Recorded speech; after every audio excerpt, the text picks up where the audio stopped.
Well, let's talk about that for a second, right? Um, the Say Niche Tribe Building Strategy, and I'm working on a book, Tribe Building Strategies for Bloggers. That should be out in a few weeks, hopefully. Fingers crossed. Cool. But one of the most obvious strategies is the Say Niche strategy. Right. Right? Essentially, what I'm telling you is tribe up with your competitors. Right?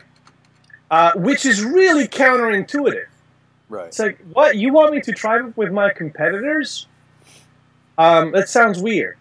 So, there's two things I want to say about that. First of all, Mike, you're in Connecticut. I'm in Jersey. Well, I'm in New York right now, but normally I'm in Jersey. You know, you do internet marketing. I don't do client work as much anymore, but I used to, right?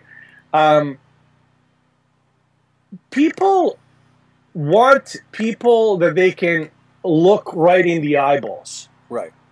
Right?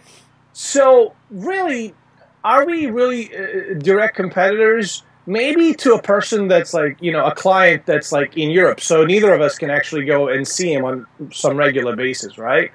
But most of what I used to do is relatively local. And when I was in Arizona, it was relatively local. Right. So are we really competitors?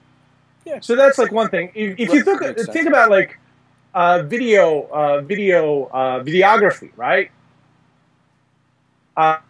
You can set up a tribe of your competitors, but videography is a hyper-local type of thing. Right. If you're shooting videos in Florida or whatever, and there's a conference in Nashville, you might end up going there, but you probably won't. Right. There's a guy over there that can pick it up, and he can toss business to you and vice versa. Exactly. Dog training.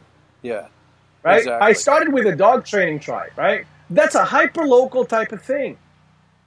Right? And besides, I don't think you and I are in competition with one another. No. I think you and I are in competition with, you know, sites like Huffington Post and Mashable and BuzzFeed and all these big giant sites that publish crap nonstop and essentially suck up all the attention from everyone online.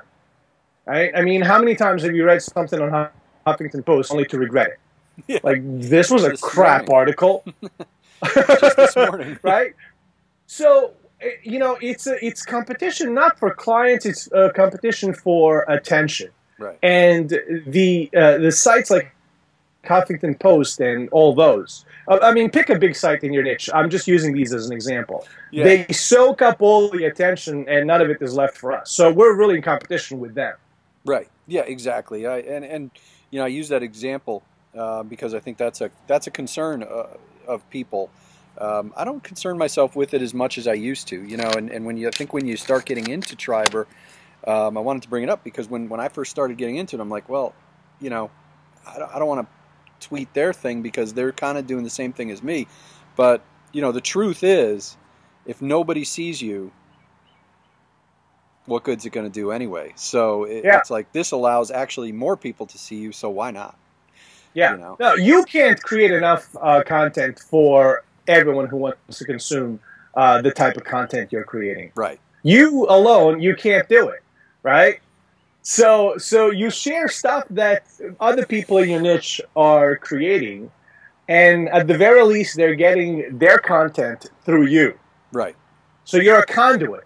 And, you know, it's a reciprocal type of thing as well. So, I don't know. It's weird. It works. It's counterintuitive, but it totally works.